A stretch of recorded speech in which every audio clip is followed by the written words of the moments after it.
ఒడిశాలో నేను కొంత అప్డేట్ చెప్తాను. ఒడిశాలో ప్రభుత్వం ఫామ్ చేయడానికి సిద్ధంగా ఉన్నట్టుగా కనబడుతోంది. 74 ఓట్ల ఆధిక్యంలోకి భారతీయ జనతా పార్టీ చేరుకుంది. మొత్తం 141 స్థానాలు ఉన్నాయి.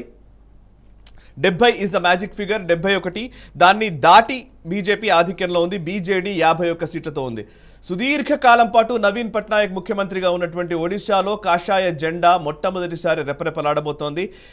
ఒడిశా అసెంబ్లీని కైవసం చేసుకోబోతోంది భారతీయ జనతా పార్టీ. ఇక కాంగ్రెస్ పార్టీ అక్కడ 13 సీట్లకు పరిమితమవుతోంది.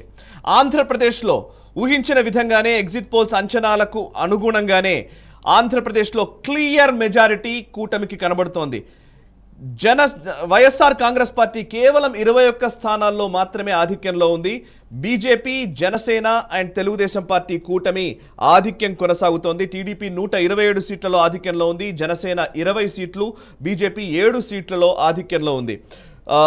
21 సీట్లకు మాత్రమే వైసీపీ పరిమితమైన పరిస్థితి.